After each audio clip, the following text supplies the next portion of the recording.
does not make mistakes. And it's been a hot minute since we've done like an actual just 0 hour. Yeah. What do you even remember what our last one was? No.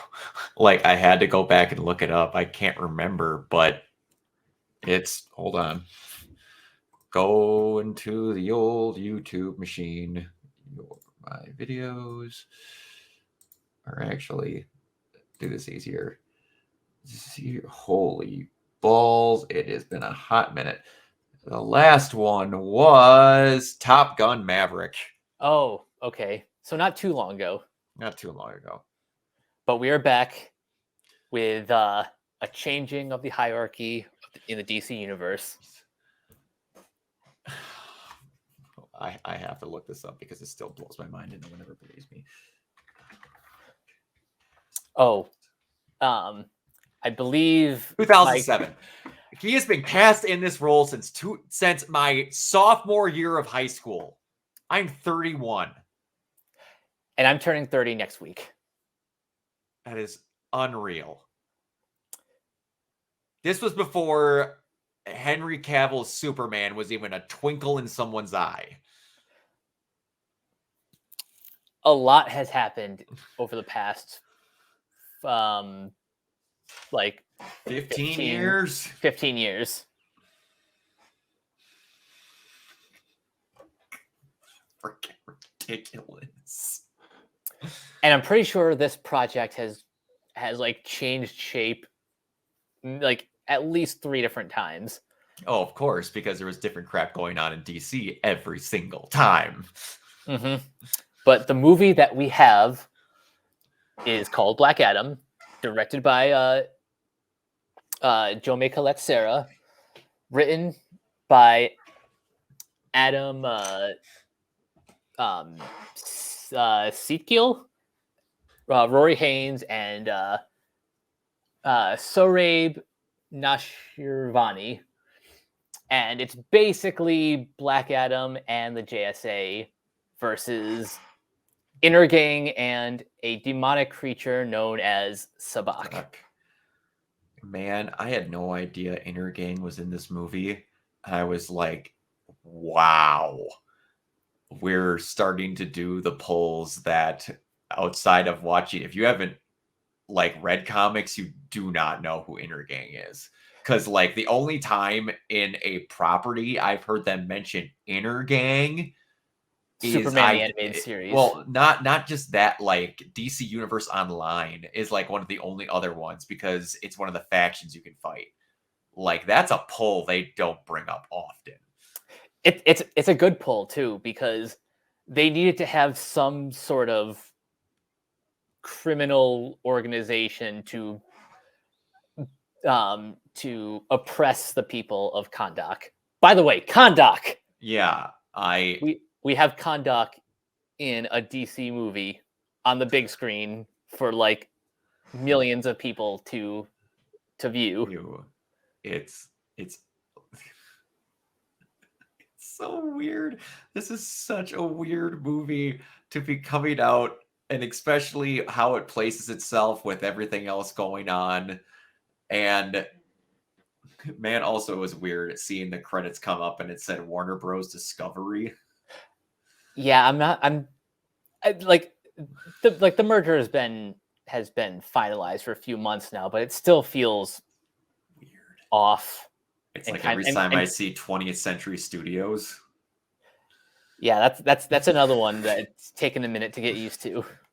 Yeah, but yeah, it's this starts out pretty, I would say, basic at the start of what you knew was going to happen, but it kind of has twists and turns that I was not expecting. I don't know a ton about Black Adam,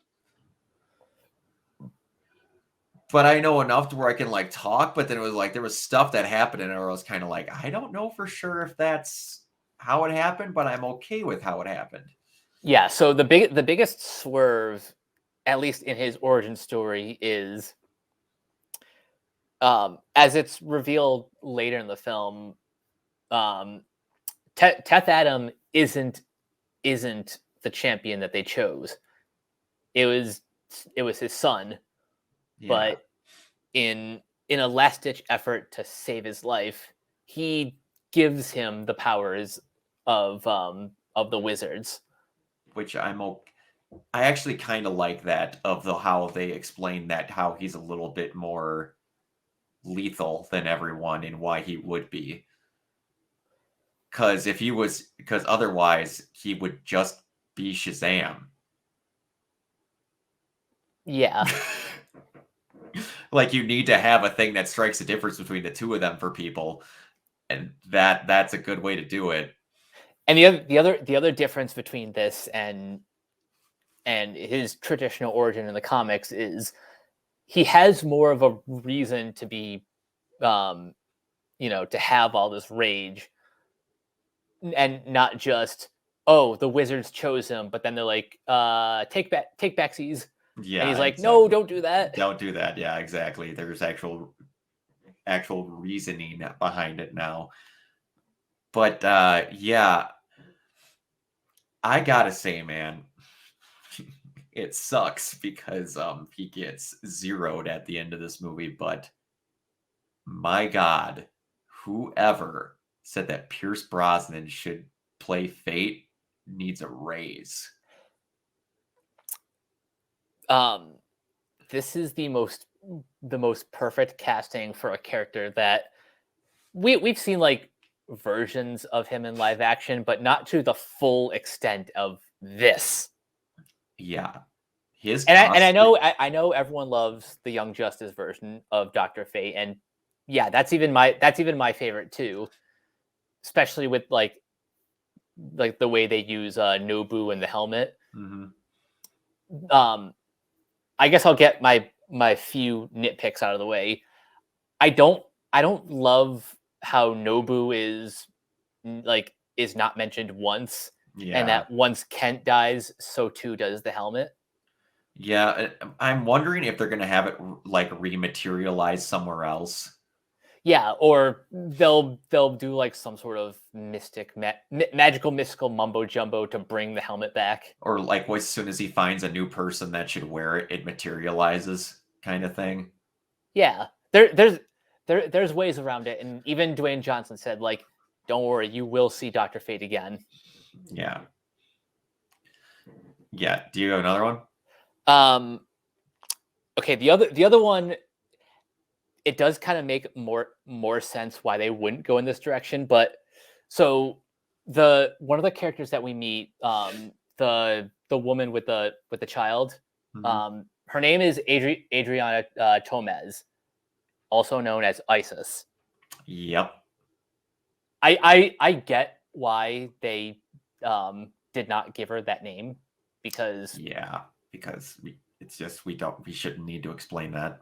yeah, I'm only disappointed that she didn't really have her full power set, but that's okay. Well, We can save that for later. and like they got around it in Legends of Tomorrow. But oh yeah, that's right. So, Zari so is another version of of Isis. Yeah, and like I will admit, like my legit only gripe is the structure of the film in the third act. In my opinion, they should have settled stuff with Intergang a little faster, and Black Adam should have been in jail for longer than 2 minutes. hmm. Because, like, I saw a mile off that's what they were going to do, to where he needed to come back and say it again. You should have had a substantial part of this movie, or at least like an hour, where you're like, okay, we're mopping up Intergang, but we still need him again. Yeah, I'll admit, if they made this movie like maybe 10, 15 minutes longer, and like spent more time with him down for the count, it would have made his return a little bit more impactful. Hmm.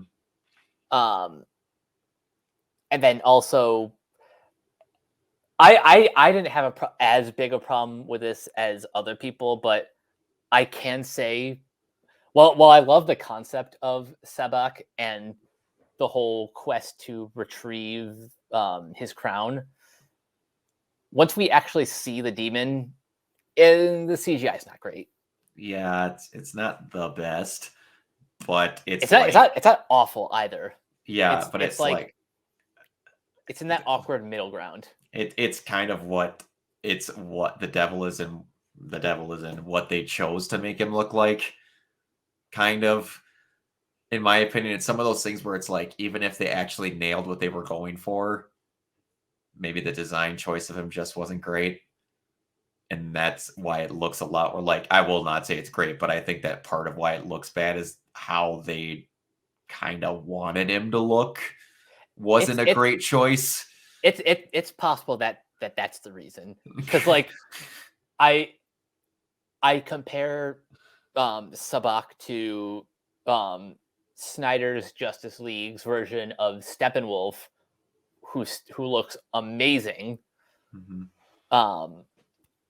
Like there has to be either a design flaw or just not enough time spent on the CGI. I honestly, because, and the reason why I'm saying this is literally everyone else looks perfect. Yes. Absolutely everyone. So part of me was like, this is what they wanted him to look like. And it was just kind of, yeah, we flubbed what we were going for. I don't think I don't think they purposely like didn't have time. I think this is what they wanted, and it just wasn't a good design choice. Cause like they literally nailed everyone else to the wall. Mm-hmm. By the way, this is basically the end of my negative, so we can spend the rest of Yeah. the time just gushing about everything. Everyone looks perfect. And like my only other nitpick, I think they went a bit too hammy with Atom Smasher. I won't disagree. Because like I know there are a like lot of nothing in that film except accidentally backhand Hawkman. it is kind of funny when Hawkman's like, you and me. Oh, that running joke repeatedly was funny. You and me. Later, you and me. But yeah. If he comes back, he needs to not be a running joke of a person who screws up and then gets caught by fate eating food. Like that was his legit entire role in the film. That was like, I was kind of like, you had Atom Smasher and he fights two things. Yeah, to be fair, he was kind of stepping up his game in the third act. Yeah, when he was helping out with the basically the army of skeleton zombies. he was stepping up his act, but stepping up his act was kicking 5 people, and then it cut back to Black Adam. True. But yeah, like that's the end of my nitpicks. But yeah, dude, like their costuming. Dr. Fate's costume was literally just ripped from comics, but it was perfect. Mm-hmm. I just couldn't get over how good he looked. I'm glad we got Doctor Strange first, so that like the next magical creature can perfect the art of like movie magic. And it's a different form of it. Yeah. Like it's hard to explain to people of like his whole fortress and the look. Like it's different, but it would take way too long to explain. Like the weird part is like someone once explained it to me in like the fine detail. One is sorcery and one's magic. Yeah, sorcery is spells, magic is you're just doing stuff. It is very complicated. Yeah. The minutia between the two, but still seeing Dr. Fate and okay, let's back up a second. The fact that the JSA just exists in this movie is kind of awesome. Mm-hmm.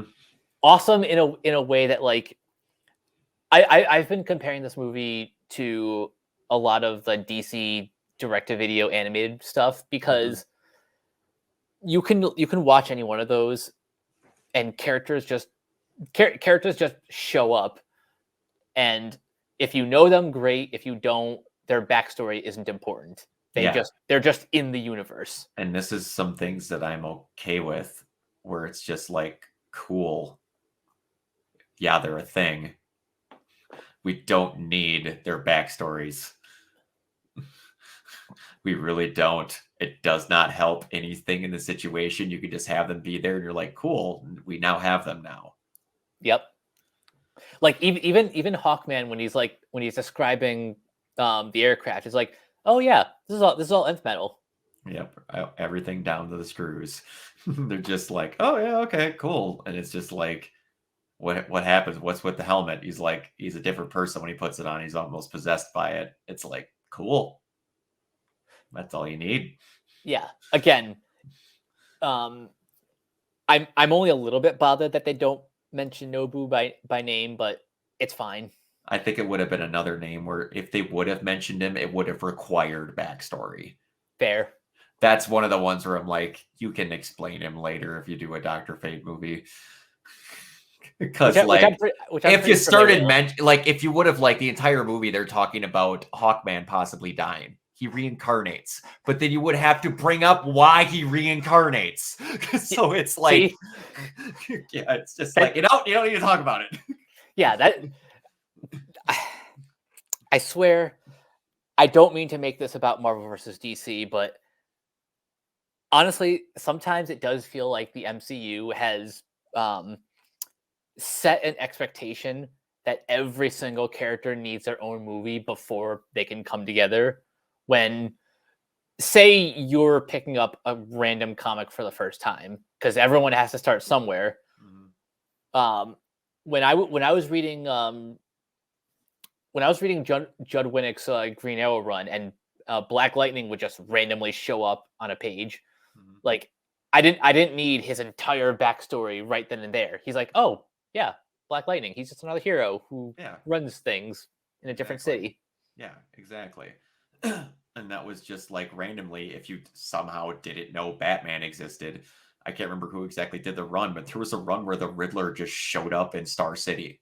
Yep. That's like kind of the same Green Arrow run. Yeah, and it's just it's one of those things where it's like, cool, if we bring them up later, we can expand that. If we do a Justice Society movie, then you can do that. It's kind of you explain the backstory of the dude whose name's on the title. Yeah. That's what we're coming to see. Exactly. Yes.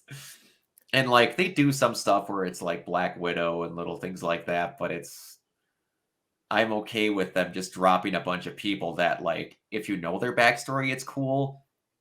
But if you don't, it's not going to affect how you feel about the character. Right.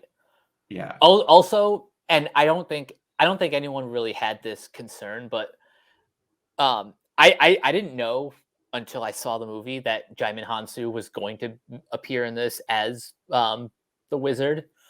Mm-hmm. But that just kind of proves that no, this is in fact a direct spin-off of Shazam.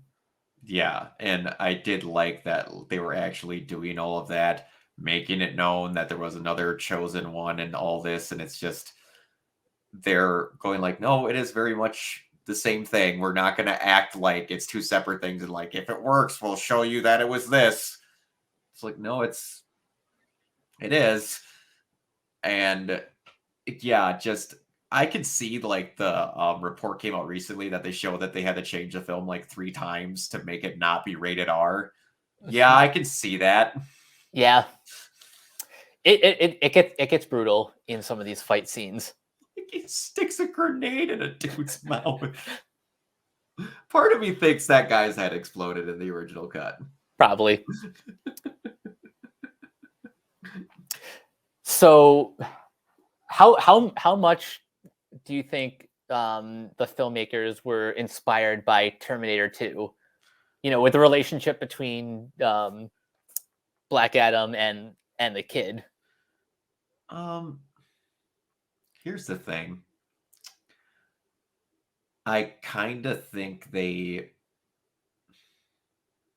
weirded the relationship with him and the kid because I felt like they had it until they rescued him. Oh, and by the way, in the comics, the kid, Amon Tomaz, is the hero Osiris. Didn't know Osiris was a thing. Yeah, he's basically um he's kind of like Captain Marvel Jr., but Shazam Jr. Okay. yeah. Got it. Okay.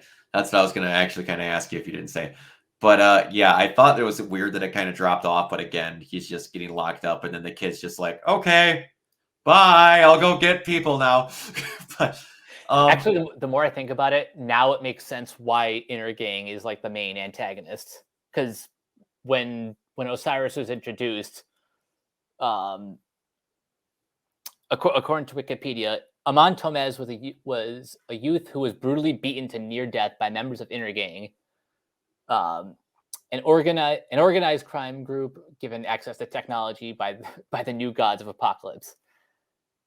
That's the one thing that Intergang doesn't have in this movie. But since this does take place in the DCEU, I wouldn't be surprised if they only scrub that detail out because apparently Warner Brothers wants nothing to do with Zack Snyder, except we'll get to the end credits scene in a minute. The Rock very much does.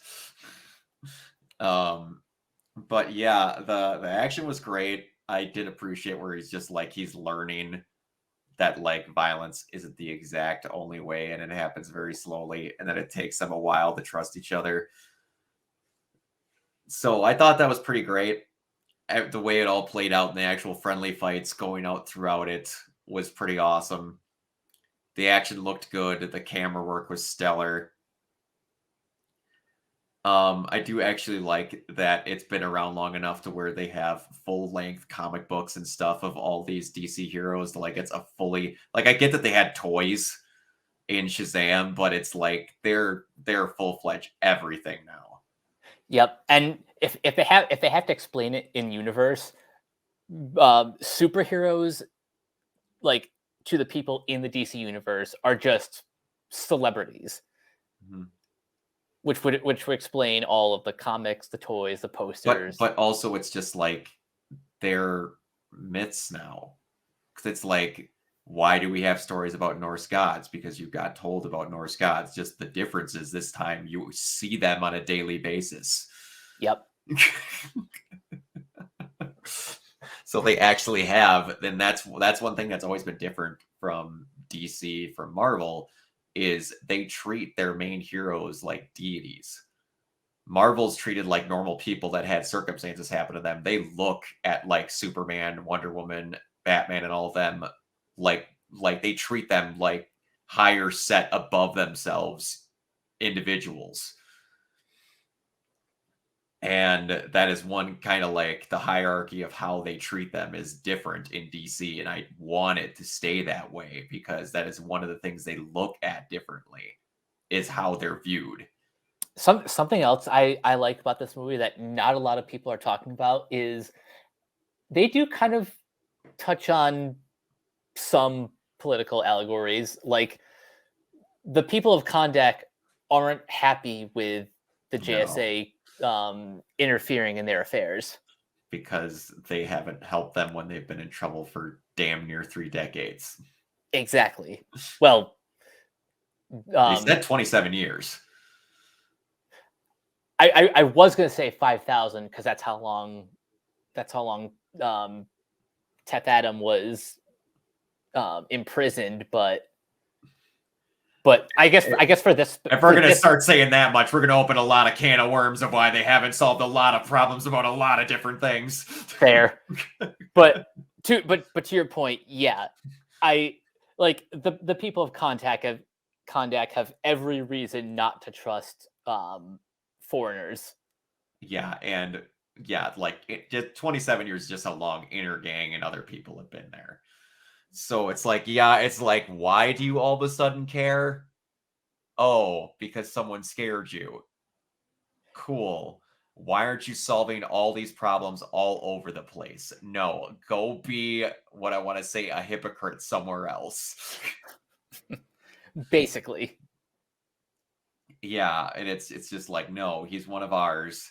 They're kind of treating sorry, I think I did something at work and did some with my rib, but anyway, they kind of treat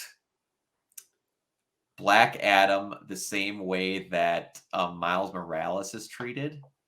Hmm. And what I mean by that is, and they especially do it in the Miles Morales video game, where at the very end of it, like cops and hearsay are trying to like get in on a situation where Miles is talking with his mom after the main villain is dealt with, and they're going away, and like the actual Spider, like Peter, is away doing some stuff in Sokovia, and while he's taking care of things, like they go off and like he zips away and they never get to see him. He's like, who the heck, who was that? He's like, that's our Spider-Man. Because like that's specifically Harlem's Spider-Man.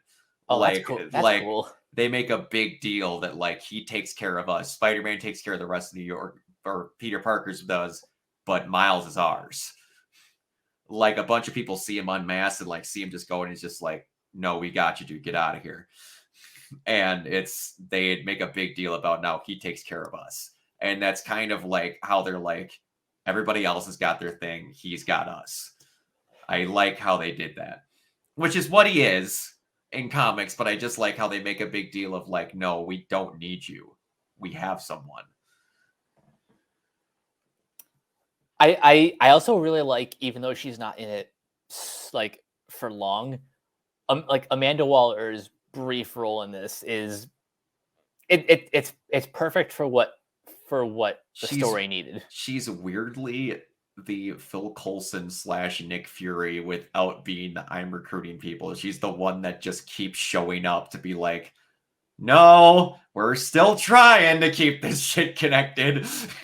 I think she's closer to like a Thaddeus Ross. Well, she shows up more than him. That's why I didn't say him. Fair. it's she's just kind of like the one that keeps checking in on people. She's the Nick Fury that doesn't care until there's a problem. Nick's trying to prevent problems. Yeah. But yeah, and it is cool that they're keeping the little tangibility parts of that in there, because it's like as soon as they get their shit figured out, this can be cool. And I honestly think that stuff's changing a little, and you have someone that's like, you have a little bit of different shifting in the hierarchy at DC. Hopefully some stuff gets slightly course corrected, which they could. They just need to have a plan. Okay, so as of this recording, Walter Hamada is no longer the president. This was the last thing that had his name attached to it. So we probably won't know until like Monday who is actually taking his place, if they haven't chosen someone behind the scenes already. Because you know how it is with movie news. Like the stuff that we hear has been like decided months ago. Absolutely, yeah. We'll see. I have a good feeling though that this movie is going to do really well at the box office, and also, people like critics may be lukewarm, but people like the movie. Oh yeah. And it's one of those things where it's like, this thing is not meant to be treated as a masterpiece. It's not. And I will say, as much as it has the steps to it, it is a little bit different than what? Because this is like probably about as brutal as you can get with a PG-13 rating. Yeah, the fact that they had to get it down to a PG-13 means they were rubbing up against the line. Oh, they were more than rubbing up against it. They had to change the film, I think Dwayne said 3 times to get it down. So I would very much like the original version on the Blu-ray release. I have a feeling that's coming. Yeah, the violence edition, or the Johnson cut. But yeah, that would be cool to see. But I do like, when we get back to it, I do like the twist where they put a new spin on the origin, that it's like, no, I'm not what this should be, kind of thing, where they have to, help an out of touch guy get in the fact that with, yeah, but you can kind of change, dude. It may take you a little bit, and you may not like everyone, but you can do some good. You may have to deal with an extreme child in a man's body later on, but you'll have someone else to deal with in the first place. This is a question that I haven't asked publicly yet because I wanted to wait for more people to see the movie. But since this is all spoilers, I can ask: how do you think this universe sets up a conflict between Batson and Adam? I don't know, but I think it happens after Batson's first trilogy. So, so he won't be fighting him in the third one. It'll be after. Yeah, I see him for some odd reason having some talks with Superman before that happens. Actually, I think I kind of prefer that because I want the Shazam trilogy to end with Mr. Mind. That's fucking Which is another sentence I never thought I would be saying like 10 years ago. That was one I had to look up because I was like, mind control caterpillar? What the actual hell are you? Another quick side tangent. Most like casual comic book fans are kind of boring in that they only want to see Shazam and Black Adam fight and then nothing else. When Shazam's Rogues Gallery is insane. He gets to fight monsters, demons, and mind controlling caterpillar. It's one of those ones where it's like, because they weren't well known, they got to have some weirdos as their rogues gallery to try and make a splash with stuff, and it's like, oh, the fact that they get to start being in movies is just yikes. But that's the kind of weird like off the wall stuff that I want to see more in these comic book movies. Like just because these guys are making like, you know, percentages of billions every time doesn't mean you have to play it safe. Yeah. It's because these things are making money hand over fist that you can experiment. You can go batshit with all this. Yes. You don't have to just play the hits. You do. Yeah, you don't, but it's like, the weird thing is with Mr. Mind, with the mind control caterpillar, he has to mind control something worth fighting. There are ways he can do that. So we'll see. And it's like they aren't gonna pull the, I don't remember what the name of the Shazam animated film was where he fought Superman. It was Shazam versus Black Adam, but it had a different it had like a side title or something. That was back when they still had Superman have a weakness to magic. Oh, Superman Shazam: The Return of Black Adam. Yeah. So that was back when they that has been clearly scrubbed from the record because they were like, oh wait, there's way too many magic users in DC to where Superman would be fucking useless. So that got quickly axed, just like what was it with Wonder Woman, that if you binded her, that she lost all her powers. Yeah, that is certainly a product of its time. Do we need to remind people that she was created by an S&M freak?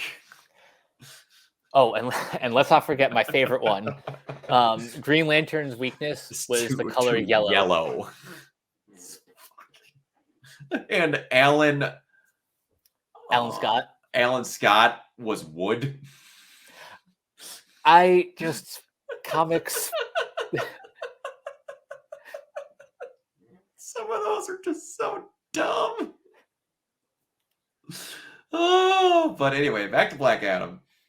One thing I will say that I do want The Rock to work on is if he's going, and I get it, you have to say certain lines a certain way. I would like him to sound more like a person who's 5,000 years out of time. He did sound a bit um too modern. Like in the thing when like Adam Smasher was trying to be like, but maybe we could, he's like, don't push it. A 5,000-year-old imprisoned person wouldn't have said that. That's like the only thing that are like, we're going to talk about things we wish to be improved. I wouldn't mind him talking a little bit more like a, and honestly, it's something that's embedded into him because he used to be a wrestler. Some of those times, those promo talks are going to go into how you write lines. Yeah.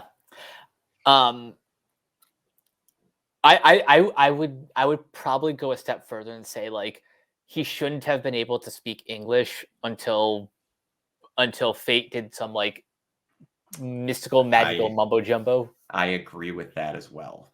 I thought it was kind of weird that he knew English instantly. But it's like, yeah, like, are you going to communicate? And it's like, Fate just, oh, now I have the auto translator. But yeah, or it's like, you remember when James Gunn was like, when it was before Infinity War, when the Guardians showed up, where he's like, how do you know the Guardians speak English? How do you know you're not just hearing them speak English? Oh yeah. And then when they came back, they just spoke English. Marvel probably just went, James, shut up. But it's like, this is a weird pull.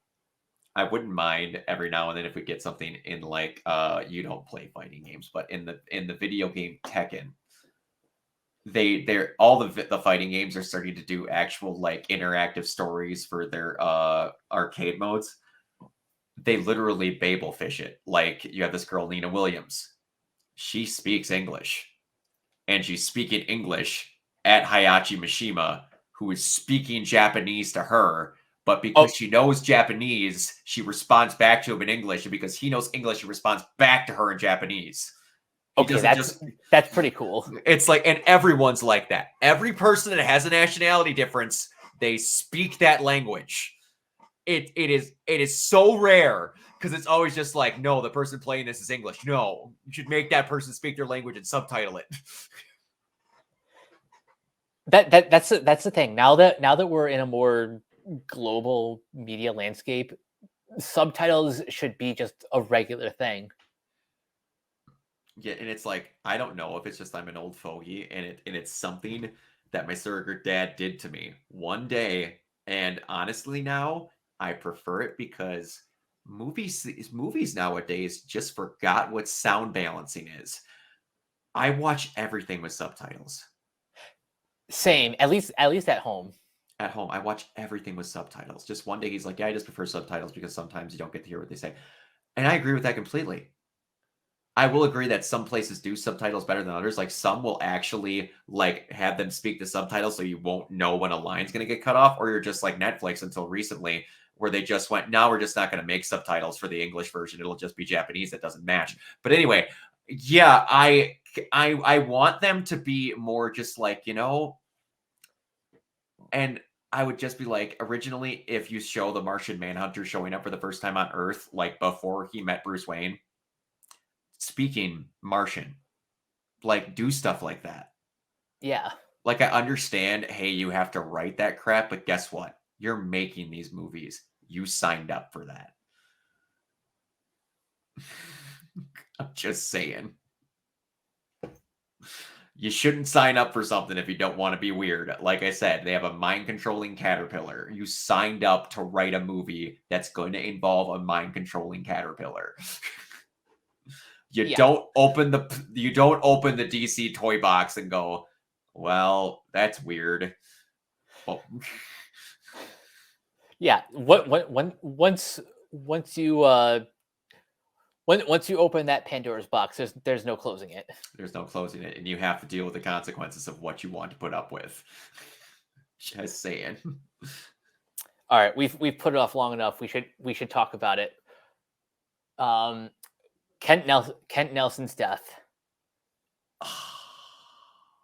It felt oddly poetic when I knew that he's going to sacrifice himself so that he can get Black Adam back. And that so that the guy who reincarnates doesn't die. That was the one thing that bugged me. I'm like, are we really, of all of them, you're saving him? Yeah. I mean, to be fair, they didn't have a minute to set it up. Yeah, but yeah. Still, it is frustrating. Yeah, it is, but it's like I do like that. And again, of all the people you're gonna have Pierce Brosnan delivering the lines of all this, like Pierce was phenomenal. He was so good. And just seeing him while he's beating the shit out of Sabak translate back and be talking straight to Teth was awesome. It was spectacular. The other JSA member we didn't really get to talk much about is Cyclone. Yeah. And they I believe in the comics is Red Tornado's daughter, or at least has like a similar power set. I think so. If you want to look her up, I can prat a little bit. Like they actually bring up her origin. She's the granddaughter of Red Tornado. She's because like a scientist implanted nanomachines into her to give her aerokinesis. Literally never had that term ever said, spoken, or read until this. As a 6-year-old, Maxine was once kidnapped by Tio Moro, the mad scientist who created the second Red Tornado. Moro infects Maxine with nanobites that are the apparent source of her powers. So while Moro isn't name dropped, like that is her origin. He's one of those people that at this point I'm waiting. That now that you said Tio Moro, that does not shock me at all. He's one of those things that I'm just like, him and Brother Eye are the only two where I'm like, they're the bigger that you can use for a lot of stuff kind of names. Eventually, I want to see all of like the scientists in a room. Yeah, and you're gonna get some of that stuff where it's just like another thing that DC kind of like does a lot more that Marvel doesn't is the villain supergroups. Like you have like the Dark Avengers, but like that's the big one. Outside of like the X-Men with the Brotherhood of Mutants, like it's pretty much just like every now and then they team up to do a thing. Like there's a lot of them in DC. Yeah, there's the Secret Society of Villains. Yes, the Injustice League. Oh, and now it's blanking on me. There was another big one. Oh, gosh dang it. They had it in the Tower of Babel. What is that called? Justice League Doom. What were they in it?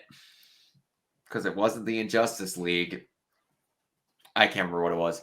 But anyway, yeah, they're a lot bigger for having these big groups of random villains. And you get some minor, lesser known things like Intelligentsia and stuff like that in Marvel that I like never heard of, but they're always like smaller things that they don't bring up a lot. But yeah. Legion of Doom. That's the one. Or like something of Doom. The Brotherhood of Doom or like something is like, the Legion of Doom. Legion of Doom. That was one of them. That's what I was thinking of. But yeah. But yeah, then it very much ends in the way I thought. He doesn't take the throne. That was a pretty cool touch. He's like, this feels wrong. I want to actually have the people. He's like, we just need a protector. He's like, man, I'll do that. And it's just like, just no more killing. He's like, we'll do it the way we want. He's like, all right, we'll see about that. And they just kind of go away and they have an understanding. I think that was the right way to end, because Kahndaq does not, after 27 years and multiple other different regimes, Kahndaq doesn't need a ruler. It needs a leader. It wouldn't have made sense if they would have did it that way. Yeah, like they need a protector. Kahndaq doesn't have to be DC's Latveria. Exactly, and I would have been actively kind of irritated if they would have done it that way. Just making a note. Sorry, hold on. But anyway, that yeah, that was kind of cool if they just ended off that way, and they did the most 90s cut to superhero name ever. Yeah. That I thought was kind of cool. But the one last thing to talk about. We'll get there, but in that same scene, Amanda Waller basically says, well, basically she puts Black Adam on house arrest, or in this case, nation arrest, where But he that can't does he that can't he can't leave Kondak. Like if he steps outside his borders, then he has to answer to. I loved how they did it because The Rock pre-sold it in a video where he's talking about it. Like he's trying so hard to not mention that Superman's in that film, but he's also trying so hard to not say that he's the most powerful thing in DC because The Rock went out of his way in an interview recently to be like, Superman is fucking important. You can't make these movies unless you have Superman around. There's no point in having DC unless you have Superman. His exact words. Black Adam is the most like the most unstoppable being on the Earth, planet. On the planet. The most powerful being in the universe has been on the sidelines for far too long. Yeah, and he also said from this planet. That was a very good touch. And then like there was an interview recently where he's talking about how he think it's gonna do, and he's like, he mentions the end credit scene. He's like, you can't do these without having him. He needs to be there. And then he's just like, send anyone from this. I'm the most like no one on this planet can stand up to me. He's like, there's plenty of people not from this planet. And then he walks in. And he floats in to the John Williams score. Keep in mind, it was nothing else. They went old school. And just hearing him before he goes in, it's been a long time since the world's felt this nervous, Black Adam. We should talk. Just like you may think you're tough, buddy, but you ain't dealt with me. That is the perfect way to end this movie. Seeing him back, not some stupid shoulder cutaway where you don't see a head, not some shadowy thing in Peacemaker where you can't make out who it is. Actually seeing Henry Cavill back, and you could just tell he's happy to be back. He is not once gone on record saying like, I'm done. He has made it clear like, I'm ready to go when they want me. They call me, that suit still fits, is pretty much what I've heard him say. Yep, he said the suit still, the cape's still in the closet. Yep. And like him and Dwayne Johnson standing next to each other is a good dynamic. It is. It's like, if you want to have a CGI off, those two beating the shit out of each other, it is going to be a main event. Give them the desert and no collateral damage and just go. But yeah, I liked it. Like I said, it had some structure problems, and it could have done some with some dialogue rewriting. But it was very good. I liked it. It is heading in a proper direction. And once they actually have a person that cares and they sit and start planning, you can do some good. Honestly, I think if like Dwayne Johnson and the people in his production company just kind of move on to the like one of the vacant offices on the Warner Brothers lot, they can just set up shop and take care of the DC universe, because clearly I want Dwayne to help. I don't want him in charge. And that's nothing against Dwayne. Dwayne is a person who's very good when he's concentrated on something. And he should be a person that's able to help with stuff, but guide someone. Right. Like he shouldn't be the next Kevin Feige. Because that dude has 14 billion businesses going. He needs to be a guy that just helps. Yeah. Like he should be like, he should be the guy who helps find the guy. Yes, he should be a very good second in command that is like, I know what will be important, but I'm not the final decision maker. I will just be the guy that'll be like, no, this is an important thing. Like, you shouldn't have to fight to put Superman in a film. That still sounds backwards to me. The fact that Dwayne is like, no, that version of Superman's really good. We're bringing and keeping that version of Superman. You didn't get the perfect version of Superman for this thing to be like, no, we're going to leave that with there. No, there's stuff in there. You may not bring back the exact Zack Snyder films, but there's stuff that Zack did that was good. Mm-hmm. I'm very okay with the let's bring back the stuff that worked, but work with it. Yeah, like you have all this material. It just needs to be guided into the right direction. Yeah, and yeah, it's a just take care of it.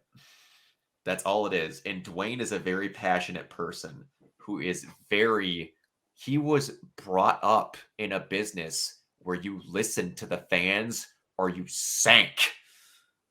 He was a person that when he started out, his name was Rocky Maivia. Names that was given to him by Vince McMahon to mooch off of his heritage, and The Rock fucking hated it. Hated it. He got chants of die, Rocky, die, and we don't want to deal with you. That's Dwayne Johnson, who became to be one of the most well-recognized names in sports entertainment, period. Why? Because eventually he became The Rock because Pat Patterson had a smart idea and he listened that this guy is not a smiling, bubbling baby face. He's a cocky talker that can charm the pants off of anyone. And as soon as he got that from the fans that that's not what they wanted, he flipped on a dime. And there's moments where, like, there's a WrestleMania match where he was against Hulk Hogan. Hulk Hogan was supposed to be the heel, which is the villain, and he was supposed to be the face. And on that night, they started cheering for Hulk Hogan like nobody else. And in a split second, The Rock went, all right, I'm the heel now. He's the hero. We're doing it this way because it makes no damn sense with this is how they're feeling, that this is what they want. He knows how to read people. He's very, very good at it. He was born up in a business where he spent a long time reading what people want and adapting to it and not being stubborn. Now, to be clear, there's a difference between listening to the fans and there's a difference between listening to the fans and being reactive, which is what DC has been too often in the past. Yes. I think whatever direction they take now, it's going to be the right one. Yeah, they a direction. Yeah, a direction is better. They legit don't have one. What is the line in this movie? A bad plan is better than no plan. Yes, a bad plan is better than no plan at all. And right now they just have movies coming out, and I'm okay with the multiverse thing. You can have stuff where like these people literally don't exist in the same universes, but events bring them together every now and then. I'm fine with that. And that be a thing. Even in the main like DC Comics continuity, not every single title directly impacts another. Mm-hmm. Like they're all set in the same universe, sure, but every writer and artist has their own style.